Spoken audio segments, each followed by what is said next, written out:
Hello again and welcome to the program. I am Suren.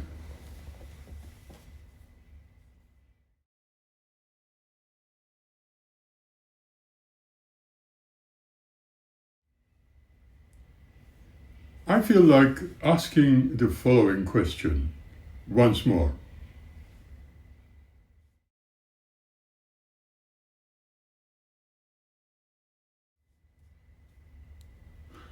Does consciousness continue? And do we really live on forever, beyond the experience of death? What can we say or speculate about near-death experiences? Why everyone's experience present similarities, although we also discover the effects of their beliefs? Neither our sciences nor the philosophies have delivered a substantial answer to these, our age-old questions. Remember that humans are inventive dreamers and imaginative thinkers. The consciousness, however, is not simply based on any of these human traits, as it is independently and scientifically determined and personally experienced.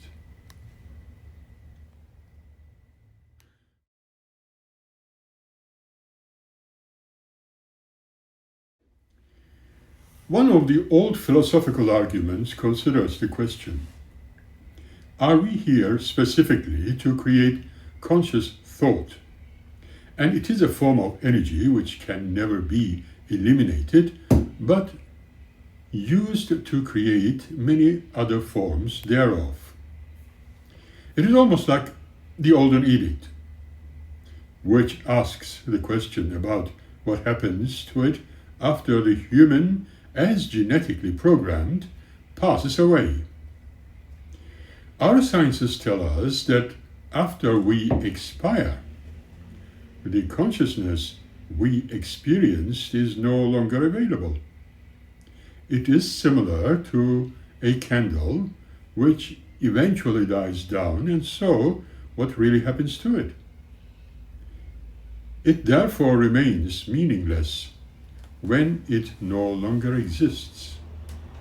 And human life and consciousness can be considered utterly wasted on unnecessary endeavors and useless concerns. This takes us to the everlasting concept of uselessness of wasted energies of existence. If this is so, and we have just wastefully lived our lives and with unnecessitated and probably unplanned, meaningless and assumed consciousness in a different universe just to die, and all is gone. What is the purpose of being alive for a consciously living corpse we may all consider ourselves to be?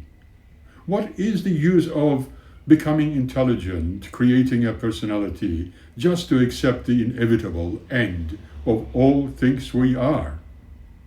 What is the use of having a human consciousness and an inventive spirit with exclusive dreams and abilities to invent creatively, and at the very end to become completely extinct?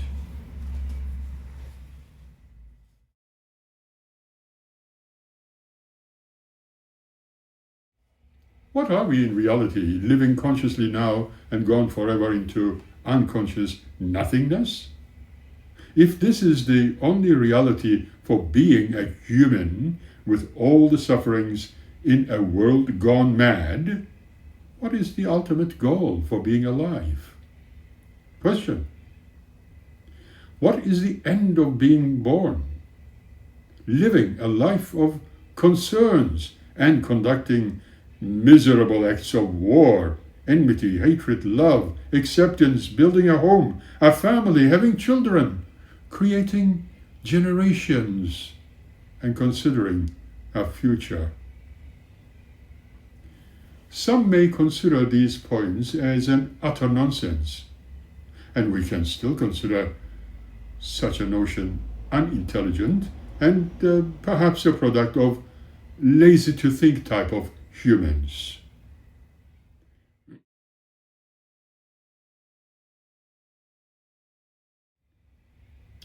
Are we simply test subjects created in a lab by a few scientifically minded people of a different kind? Ponder about it. If so, that would make some sense also, because we as human beings with consciousness have no idea where we came from and happened to exist in a beautiful world without any aim, without any knowledge of purpose, without any knowledge of being, just simply existing, suffering the consequences of our so-called acts, perhaps even, as we are told, by the religious community, controlled religiously or politically into a direction where we have no idea. Is this all there is?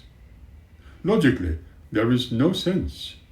In fact, if this is the case, there must be a reason for our being intelligent animals, capable of calculating, building, creating a future. But then again, do we have a future? What is the ultimate aim of being a human? We are told all sorts of things. For instance, being alive just to be happy. That sounds commendable. That sounds fantastic. But is it truly so when there is an ultimate goal for every human being living on the surface of this beauteous planet? That is death of the physical body. Many people speak of near-death experiences, as you know, and our sciences have no answer about the validity of these experiences, because, quite frankly, near-death experiences and out-of-the-body experience have seemingly very common and almost copied sequences they report, always being taken to beautiful places, always meeting wonderful people, or places of suffering filled with demons and negative entities. All according to their religious upbringing of people themselves. That's an interesting point. Therefore, we need to question, is there any validity and reality in this? Statistically, and at least scientifically, we can discover that only a very small amount of people seem to be more genuine than majority of. We can probably connect and conduct hypnotic sessions to assist to regress the patient to a previous occasion and time in their experience of the past. Then we are probably considering consciousness.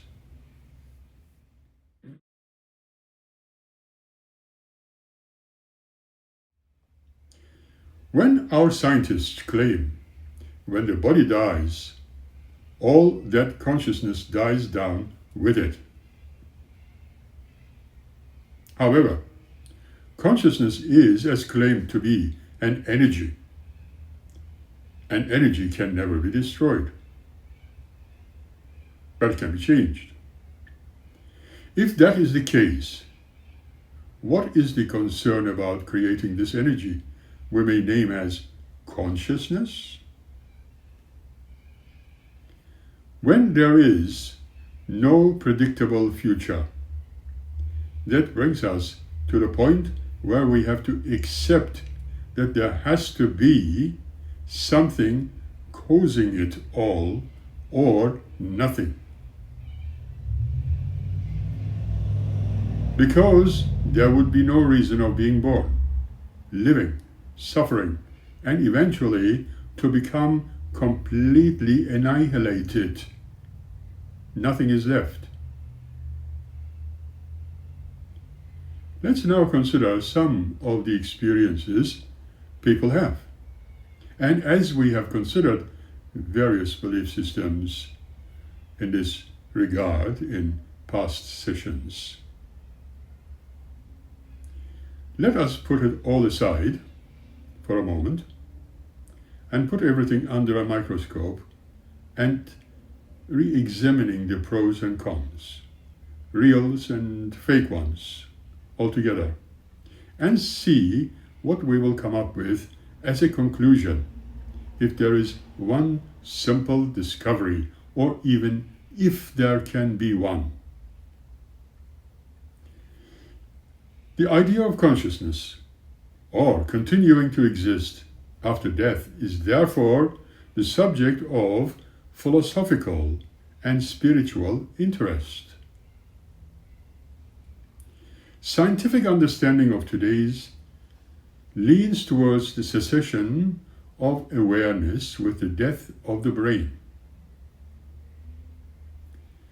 However, some theories and studies in fact explore the possibility of short-lived, potentially coexisting awareness after the heart stops, while the others delve into the subjective experience of the near-death experiences and the experiencers. Brain death and cessation of awareness. Now, many scientists would agree that when the brain ceases to function due to, say, oxygen deprivation or a form of trauma, the consciousness ends there. However, there is no definite scientific evidence to support the idea of consciousness, even still existing beyond the death of the brain. If the brain's activity can continue even for a short time after the heart stops, this does not necessarily mean the continuity of consciousness or awareness in the long run. Consider for a moment the short-lived awareness or covert consciousness. Study suggests, especially those focusing on NDE, near-death experiences, the possibility of some form of awareness, even if it is not completely conscious, but continuing for a short period after death. Some researchers propose the existence of covert consciousness, where brain activity can suggest the existence of awareness even when outward observable behavior is not displayed. The study, in the current understanding, suggests that the brains of those experiencing NDE phenomenon showed signs of awareness and activity, even though they were unresponsive. Near-death experiences, or NDE, and subjective interpretation thereof as follows. There are varied experiences to start with. What kind of varied experiences would you consider?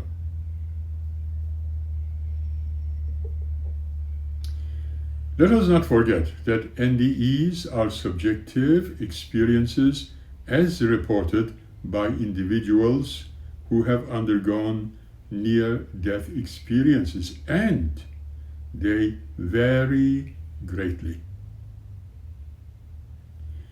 What are the possibilities? Let's talk about that, shall we? Some scientists attribute NDEs to brain activity during cardiac arrest, for example, and many others interpret them as the evidence of consciousness beyond the physical brain. Subjectively speaking, however, we need to remember that NDEs are personal experiences and their meaning can be influenced by the individual's beliefs and cultural context.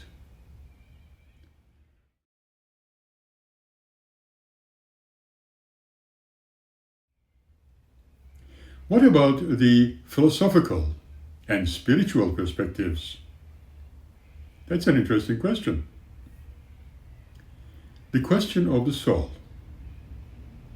Many religious and spiritual traditions explore the concept of the soul and the non-physical aspect of consciousness that may survive death. Philosophical debates are very interesting. Now, thinkers and philosophers of today continue to debate the nature of consciousness and whether it can exist independently of the physical brain or not. In conclusion, however, while scientific evidence points towards the cessation of consciousness with brain's death,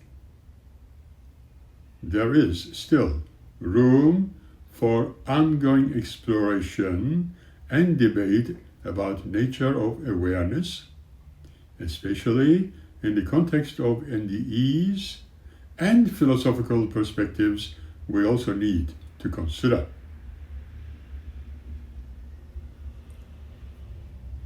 Now we come to the question of consciousness after death, and remains a complex and truly fascinating subject with a wide range of perspectives.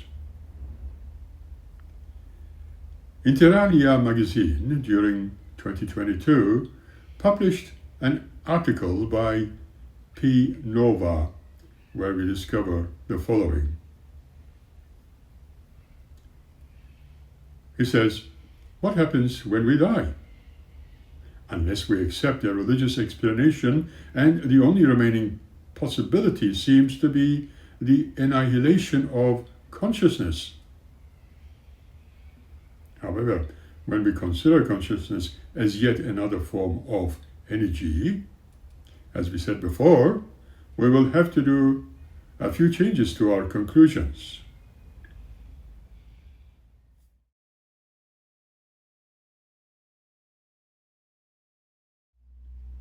He continues, "But when considering the other possibilities consistent with the evidence from neuroscience," remember he's studying that, "our brains have the capacity of easily forming predictive models of the behavior of close friends and loved ones, which emulate these other cells as much as the advanced computers can emulate different electronic devices."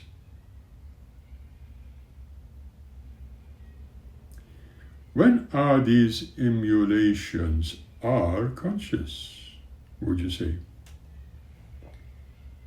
He answers, "It remains an open question, and there is preliminary evidence from several sources that the brain can host multiples of independent spheres of consciousness." Interesting point. This can open up the possibility of survival through the medium of other brains. Just think about it.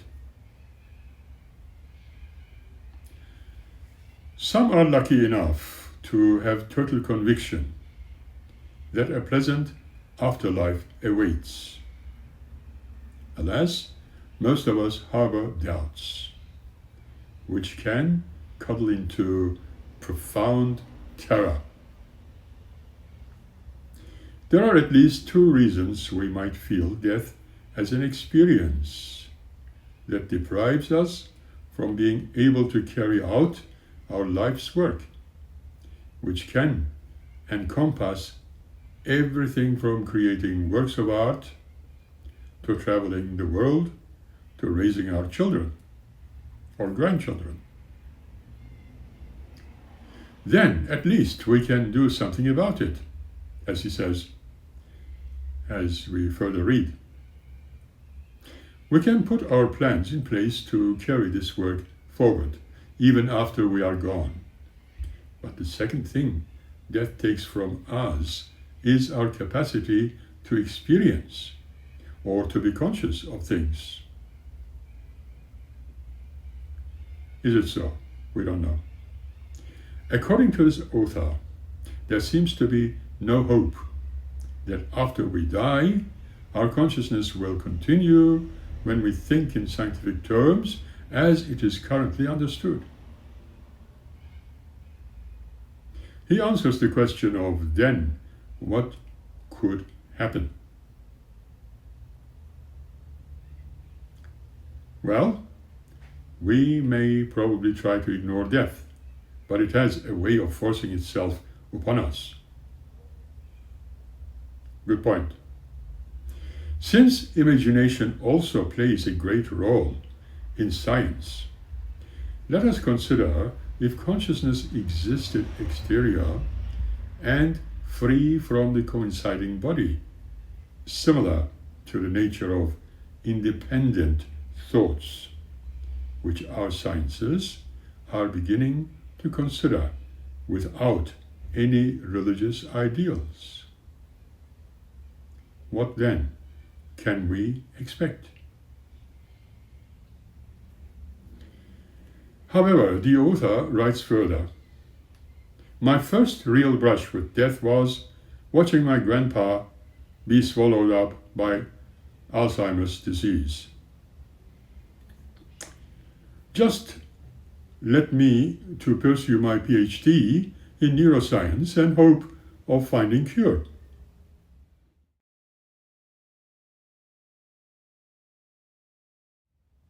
He further declares, at the same time, I had an early life crisis.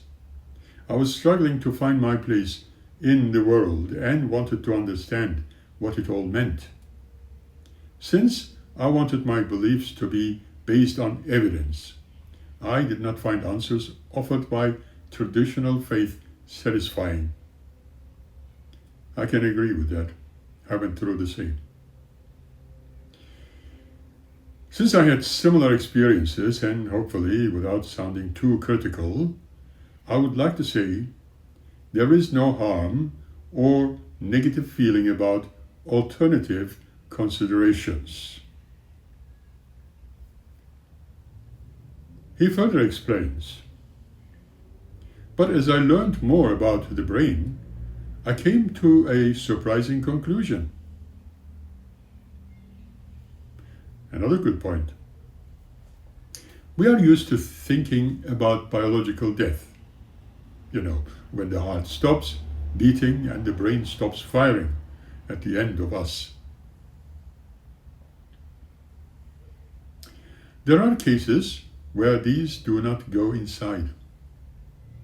Alzheimer's, for example, wipes our memories and destroys our essential brain cells, even though our bodies linger on for a while.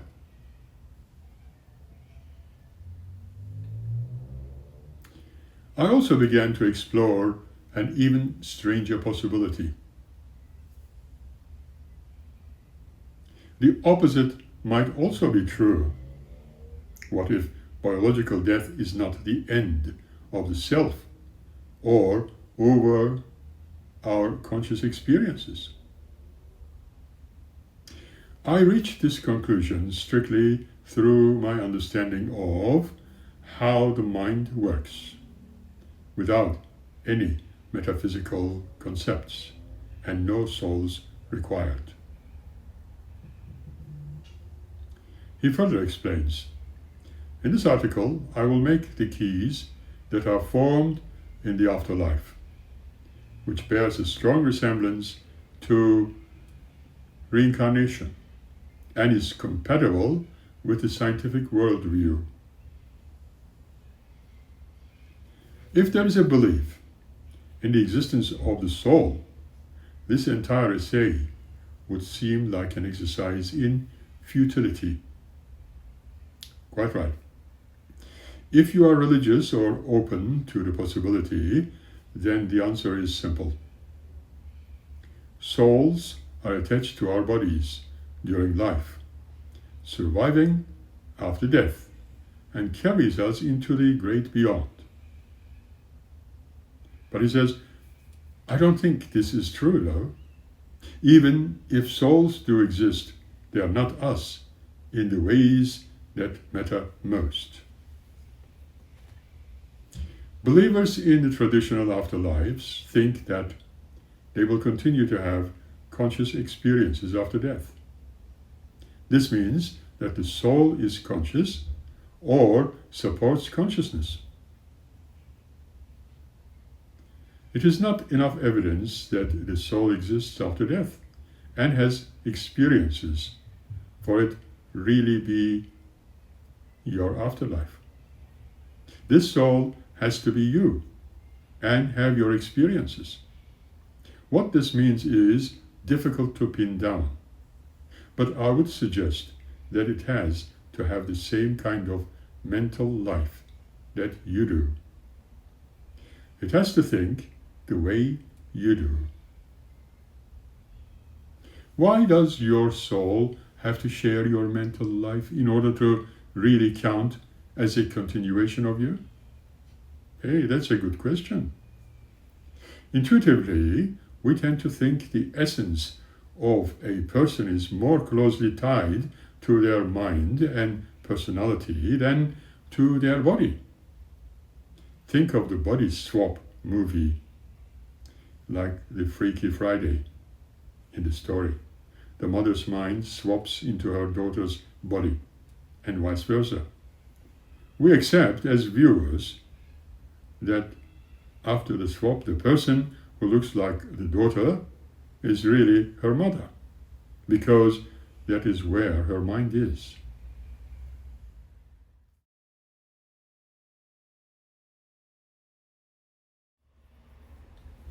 To be you after death, the soul must have your mind. Ideally, it would share your memories. Memories play a special role in making us who we are because of the other raw ingredients we use to construct our life stories with. If a soul entered into the afterlife with no memory of the life that had come before, whether that life would really be a continuation of yours would be in doubt. It would have the same connection to you that you have to the protagonist of a unremembered dream. Just think about it. If a soul is to truly be a continuation of your life, it has to have the experiences in common with yours, which should include your memories and ways of thinking and perceiving the world. But the trouble is, all of those are mental phenomena. And the simplest explanation of mental phenomena is that they are produced in your brain. How do we notice this? Well, first, the activity of the brain is extremely well correlated with mental events.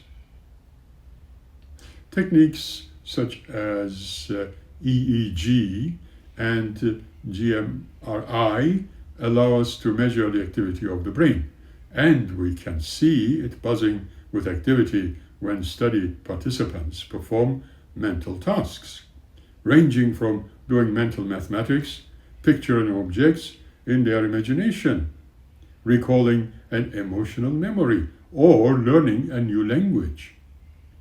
Crucially, these patterns of activity are stable. Thinking the same sort of thought will reliably be accompanied by predictable patterns of electrical activity in the brain cells. The brain activity corresponds to the mental activity.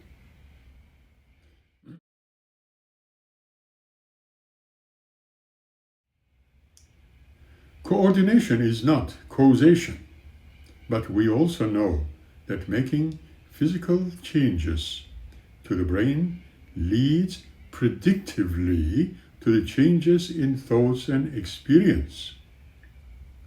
This is probably why humans enjoy taking drugs, from caffeine to alcohol to more exotic substances. Introducing certain molecules to the brain changes how we think, feel, as the sense that one is in the presence of a mysterious greater power can be caused by consuming psychedelic drugs, apart from special meditations. According to him, all evidence points to memories being stored in the brain. Scientists have even transferred the memory from one mouse to another by teaching the first mouse a pathway through a maze, recording a pattern of brain activity as the mouse thinks about the task, and then replaying that pattern in another mouse's brain, with electrical stimulation. The second mouse then remembers how to solve the maze, even though she has never seen it before. We also know that diminishing the activity of the brain, whether through injury or anesthesia, causes a domination and the eventual loss of consciousness. And people who sustained injuries to certain parts of the brain can even lose whole categories of experience, such as the ability to perceive faces or to notice objects to one's left. Taken together, we can conclude conscious experiences happen in living, functioning brains. And functioning brains are required to produce conscious experiences. As a scientist, I see that the simplest and likeliest explanation of consciousness is that it is produced by the brain activity. He says that he is sometimes accused of being close-minded, and continues to say, since we don't know everything about how consciousness works, why am I so confident in dismissing the role that souls might play? Question mark.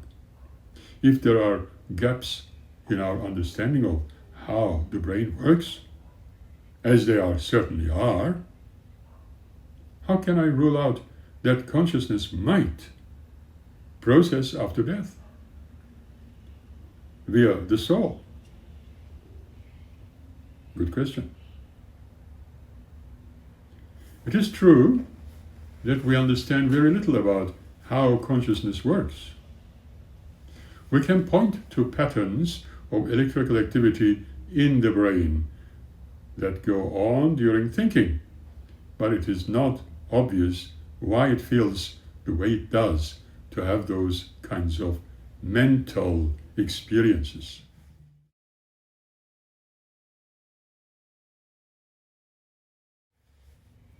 Why does it feel like anything at all when neurons send electrical signals to one another, while it presumably does not feel like something to the transistor in my phone?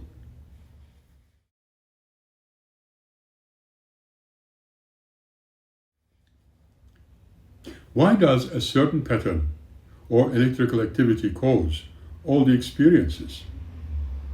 Pleasure, pain, sweet, bitter, blue, red, happy, sad, that create the feeling of life. I will be the first to admit that I don't know why a functioning brain produces the feeling of being alive.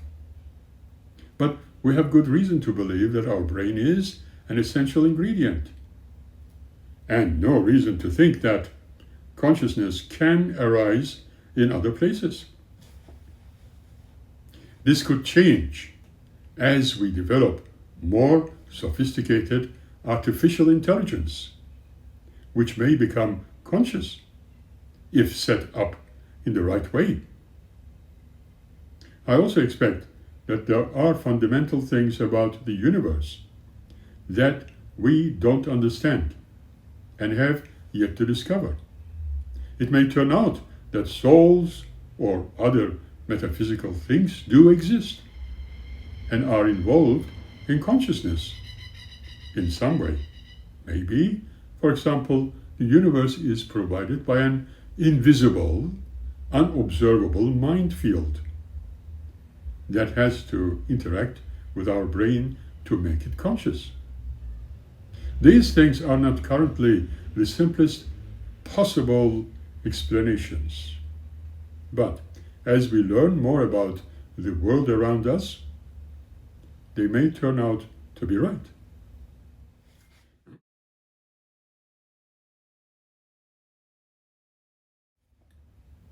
But that would still leave a soul-based afterlife in doubt. Remember, we have every reason to believe that consciousness requires a functioning brain or similar information processing system. Mental events have accompanying patterns, or brain activity and changing the physical brain with drugs or injury causes changes in mental life. All that stops when you die. And there is no reason to think that even if a soul exists, it could sustain you on its own. Memories cannot even survive a night of heavy drinking. How plausible is it, really, that they could survive the complete destruction of your physical brain? A brain injury can change your personality, but leaves it intact. Some might object that near-death experiences prove that conscious experiences after death are possible, but there is no evidence that these NDE or anything more than hallucinations in almost but not quite dead brains, and can share some features across people, with reports of bright lights, seeing loved ones, and so on. But this consistency is somewhat overstated and certainly not universal. And anyway, this does not disprove or disapprove that NDE hallucinations, drugs like LSD, cause similar hallucinations across many people too.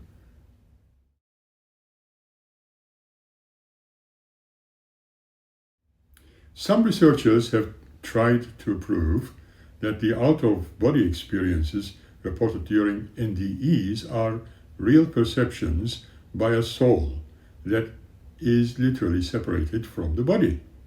And so, by hiding objects in high places of operating rooms, that would be out of sight for the body on the table, but visible to a soul that really was floating up above.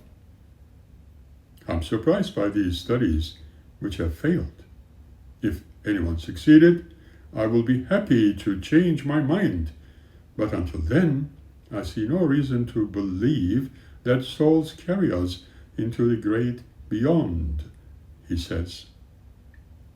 Everything that makes us who we are is in the brain. Even if the soul exists, once it separates from your brain, it would no longer be you. There is much to know, much to learn. If a soul will not save us, will I be doomed at death? He asks.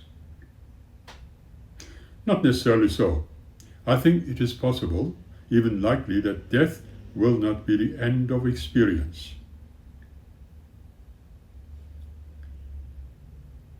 As I have argued above, he says, your mental life is a product of a particular pattern of electrical activity in your brain. It is an activity, something your brain does. The brain is like an enormous musical instrument with trillions of tiny strings or connections between brain cells, buzzing at particular frequencies. The music produced by this staggeringly complex instrument is what makes you, you. Your consciousness is a symphony of brain activity. Beautifully put. Music is a series of notes, along with temporal relationships between notes. The order the notes are played, the pauses between them, the length each is held, and so on. That is the information of the structured data that defines the music. And because music is information, it can be stored and transmitted in other forms. A live performance can be recorded on magnetic tape, digitized to 1 and zeros, transcribed to sheet music. In all cases, as long as the recording is faithful, the song remains the same.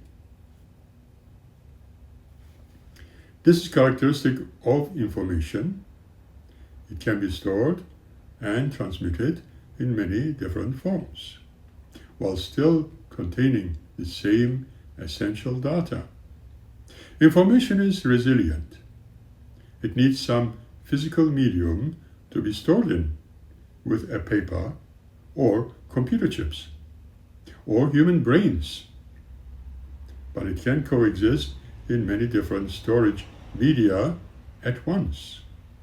And even if some of those are lost or destroyed, the information exists as long as any of its copies do. If conscious experience is informational, then it can be copied.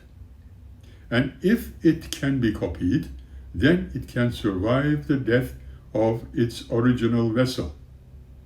It needs to be physically instantiated somewhere.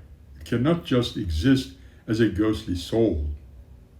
But it is a physical form, does not need to be the original. The digital copy of Macbeth, for instance, and a Kindle is the same as the one Shakespeare wrote in terms of informational content, despite never having touched his quill. Why is it plausible to believe that the mind is information, like music or language? First, the contents of the mind can be described in words and understood by others.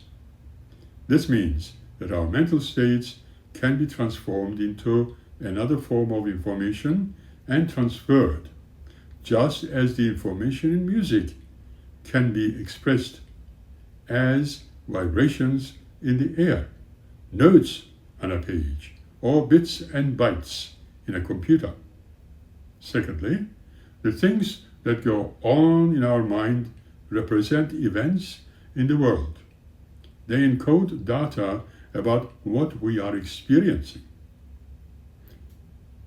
Biting into an unfamiliar food and discovering that it tastes sweet, and a bit of pepper teaches you something about that food.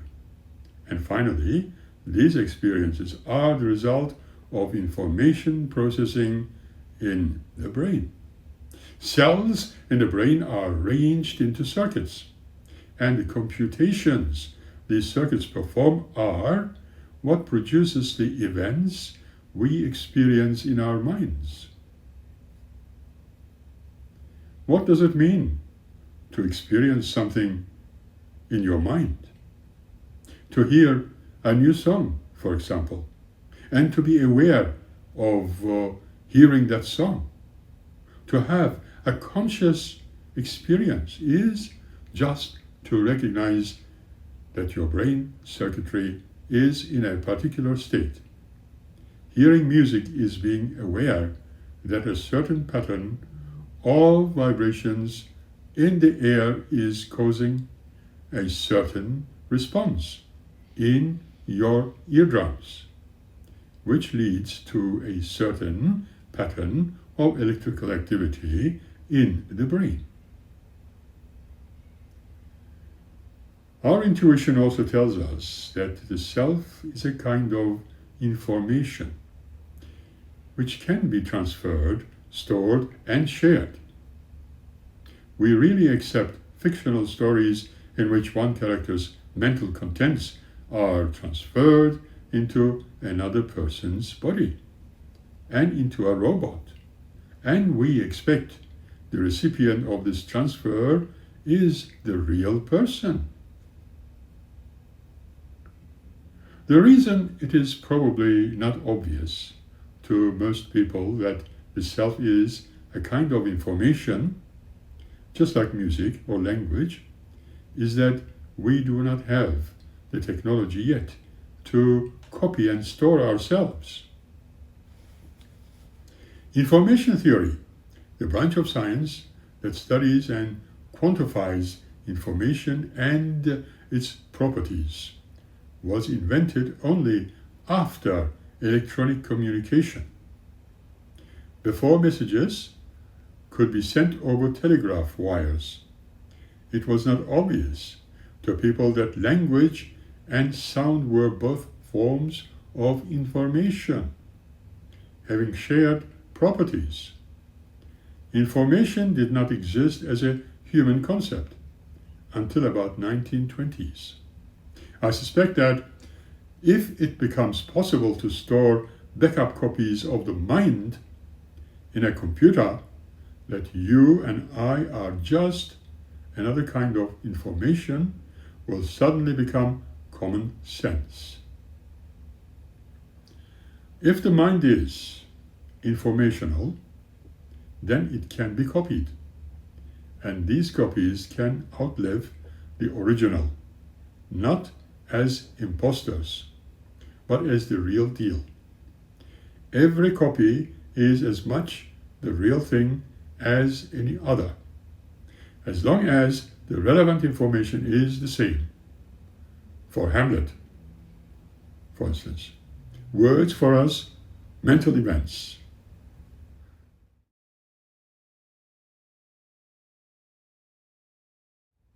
But for this to give us any hope of an afterlife, we need to have some reason to believe that copies of our mind actually exist.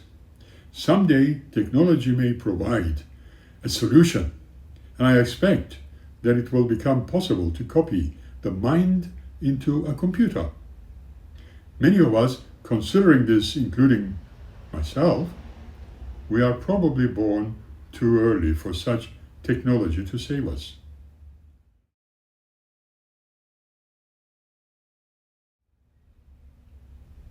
Each of us has the capacity to copy one another's minds today, and we do it regularly.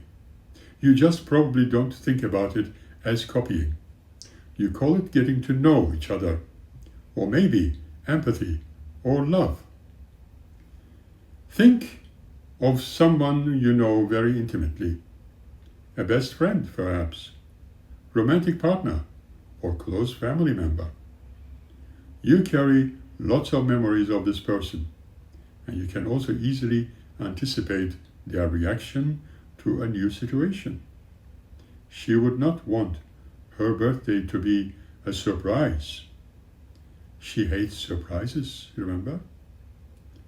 You can probably hold an imaginary conversation with this person in your mind because you know the contours of their personality, their humor, their insecurities, their sources of pride, their hopes for the future. You may have even had dreams where this person played a co-starring role and observed them in some truly fantastical scenarios that never happened in waking life. What you are doing in all of these cases is prediction, how this person would behave, based on the rich set of memories you have together. You are doing what scientists call extrapolation, driving on past data to predict the future. This means that you have an internal model of their personality, or, in other words, a copy of their mind. You just did not know you were doing it. All the time you were hanging out, sharing laughs, and making memories, your brain was storing a copy of them away for later. Human brains even contain a special class of neurons. They are called mirror neurons. They are specialized for responding to your behavior to others and play a role in empathy. It is an old cliche that when someone dies, they live on in the memories of their loved ones. Maybe this is not just a figure of speech. When our loved ones die, the mental models of them that we are carefully built up over the years of careful study, the mental model of them and we are carefully built up over the years of careful study doesn't go away. They continue to exist, and we are neurological emulation. Just as Hamlet still exists, even if Shakespeare's original copy is lost, your loved ones exist so long as their copies do. It may seem hard to believe that a mental copy of you could represent genuine survival from your perspective after your own death.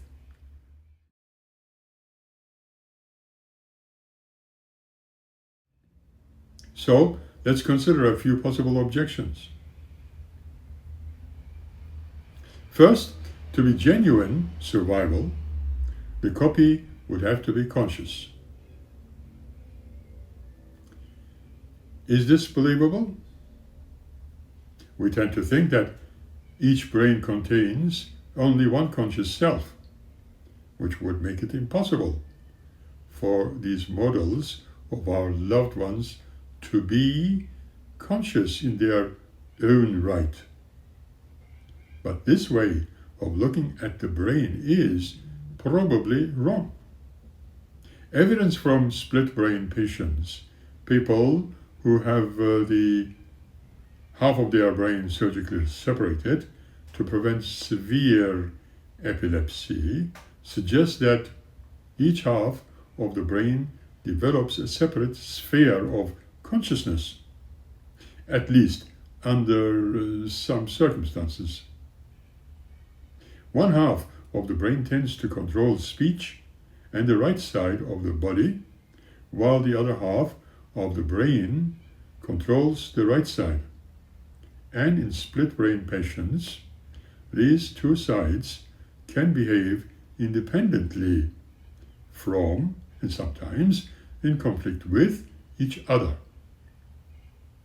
There is some evidence that the characters in dreams are independent spheres of consciousness.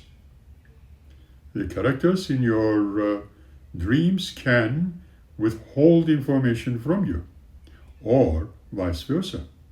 And they can behave in ways you don't expect, suggesting that they have a semi-independent mind despite sharing your brain. Finally, practitioners report being able to deliberately create other conscious personalities through long-term meditation-like techniques. These sources of evidence are still preliminary, and we don't yet know enough about how consciousness works to be able to definitely say whether multiples of truly independent minds can exist in a single brain, or whether this can happen under normal circumstances. We know, for example, some parts of the brain contribute to conscious experience, the frontal cortex, for example, and that others do not, the cerebellum, but not why. So it may turn out that the mental models we have of other people are not conscious, which would make my proposal wrong, he says. Maybe so. But I think it is reasonable to believe that they are, or at least as responsible to believe this is not, for the simple reason that we know that our mental models of other people can participate in other own conscious experiences.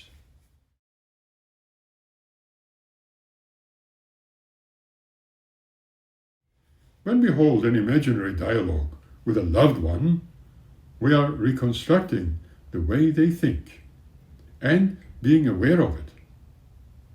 They become part of us. At least he feels as if they are conscious. And with consciousness, the feeling is the whole point.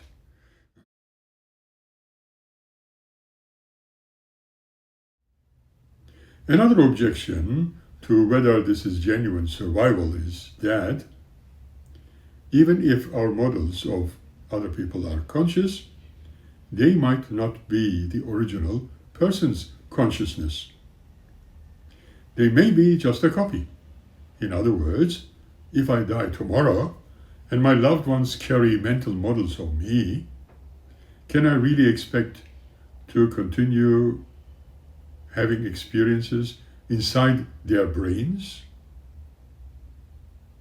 This cannot seem implausible.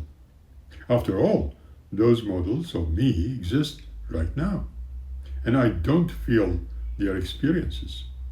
So why would I start feeling them after my original body dies? Quite a good question.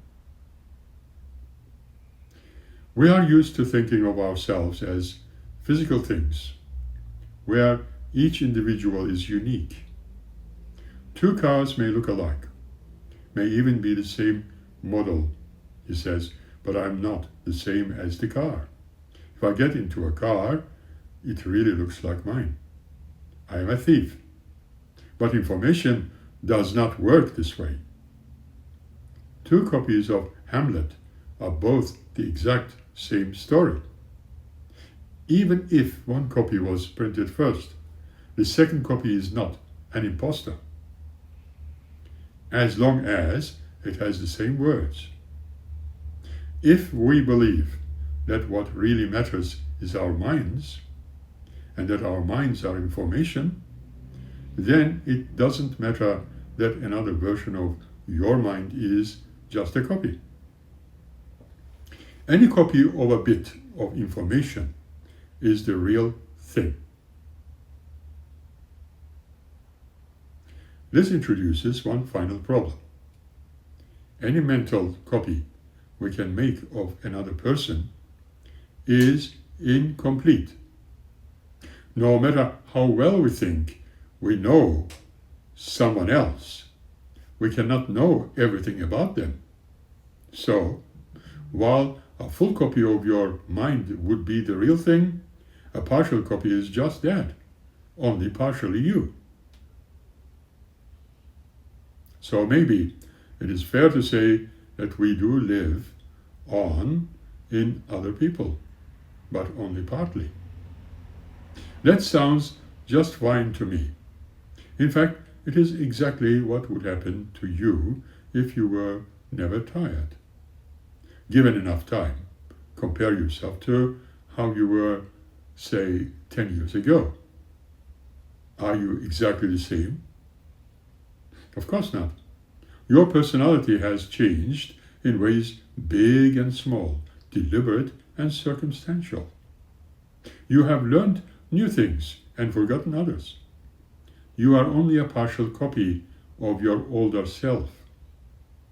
That person survives as you, but only partly. You probably don't find that especially troubling.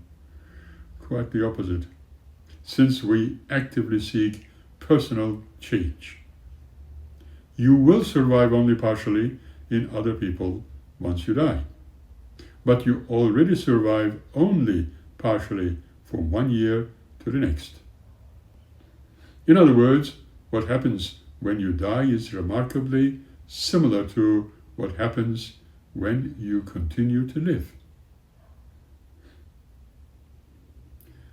In some ways, the afterlife has a lot in common with Buddhist and Hindu reincarnation. Unlike in Hinduism, there is no soul that bridges the gap. And unlike Buddhism, there is no escape, no final nirvana, no enlightenment to begin with. There is just more and more and more mess. It is imperfect, and yet beautiful. The mechanism that keeps the great river of existence flowing is love. We don't need to do anything to preserve the people we care about, other than to do what we are already inclined to do, to care for one another. This afterlife imposes no judgments or cosmic laws on us, but it does suggest 2 bits of advice. We should live as authentically as we can, and more accurately. Others know how better they can preserve us, and we should do our best to really know the people we care about, so they can become part of us more fully. In many ways, I can agree with all the things that have been mentioned. However, there's a group of researchers in science that is currently studying all over the world to discover, if anything at all, the consciousness may be existing freely exterior to the body. Just to repeat a little of what I mentioned before. Then we may need to change all our opinions and feelings about the issue in regard to the brain.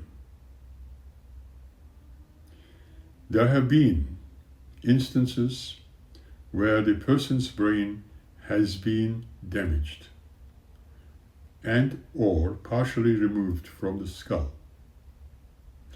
And yet we discover the person having complete control over the person's own body, including the dreams and experiences similar to out-of-the-body experiences. How can we explain that?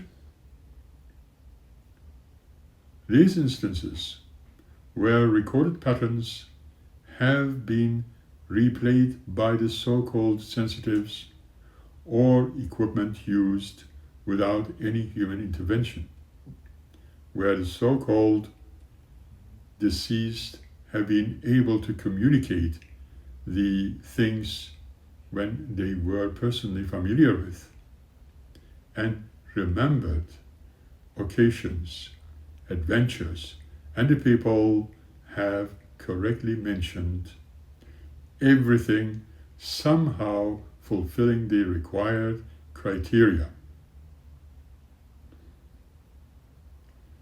There are instances when people have been regressed to a certain time where they have been able to recall some events and happenings of their past which have been tested, and the subjects have been taken to those places wherein they could recall everything precisely.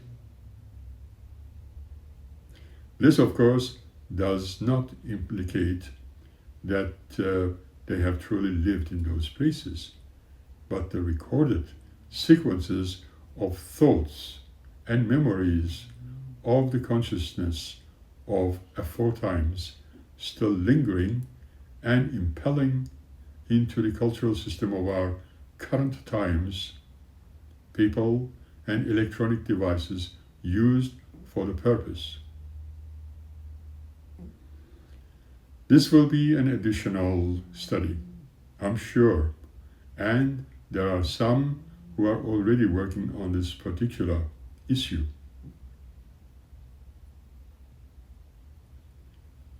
Enlightenment indeed.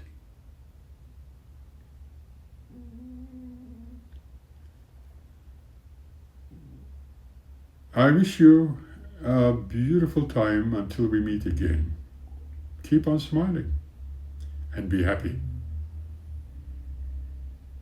And I say, thank you again.